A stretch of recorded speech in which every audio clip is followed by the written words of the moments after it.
ভাই ওয়ালাইকুম আসসালাম ভাইয়া। ভাই কোনটা কি কেক? ভাইয়া এটা আমাদের বিখ্যাত সেই বাটারস্কচ, যেটা আমাদের এখান থেকেই ভাইরাল হয়েছে।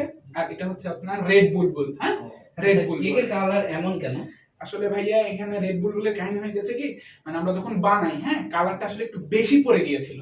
এই জন্য আসলে জিনিসটা একটু খারাপ হয়েছে, বাট আপনি খেলে অনেক ভালো। আপনার কেক বানায় কি? ও ভাইয়া, এটা কেক আসলে বানায় আমার বাসায়। আমার ওয়াইফ আছে এবং দুইটা গার্লফ্রেন্ড আছে, হেল্পিং হ্যান্ড।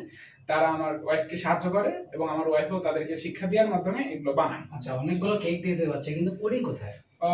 ভাইয়া পুডিং এর ব্যবহার হচ্ছে কি শেষ হয়ে গেছে। হ্যাঁ, এই যে আপনারা দেখতে পাচ্ছেন, এই যে এদিক দিয়ে আছে আর এখানে কাছে পুডিং আসলে শেষ হয়ে গেছে ভাইয়া, আল্লাহর রহমতে আপনাদের রসিলে। আপনারা যদি বলেন এটা কেটে দিই, কাটাই। না না থাক, থাক। আচ্ছা আচ্ছা, কেকের প্রতি পিস কত টাকা?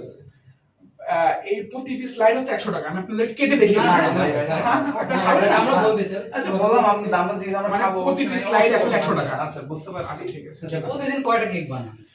আসলে ভাইয়া এটা ডিপেন্ড করে। হ্যাঁ, তো আমার বাসায় ওভেন আছে, তো ওভেনে এটি টাইম একসাথে 6টা কেক বানায়। তো যদি আমার 12 ঘন্টা কাজ করার পরে, সেক্ষেত্রে আপনার 50 থেকে 60টা কেক বানানো পড়ে আমার গার্লফ্রেন্ড আর বউ সহ। আচ্ছা আচ্ছা আপনি আচ্ছা আমি একটা কথা বলি, এই কেকগুলো কিসের দুধ দিয়ে বানানো হয়? আসলে ভাইয়া এটা ক্ষেত্র বিশেষে চেঞ্জ হয়। যেমন ধরেন আমি কখনো কখনো মুরগির দুধ দিই, আবার কখনো কখনো মোরগের দুধও দেওয়ার প্রয়োজন পড়ে। তো এগুলো ব্যবহার করা হয় আর কি। কি বলছে মামুর বেটা?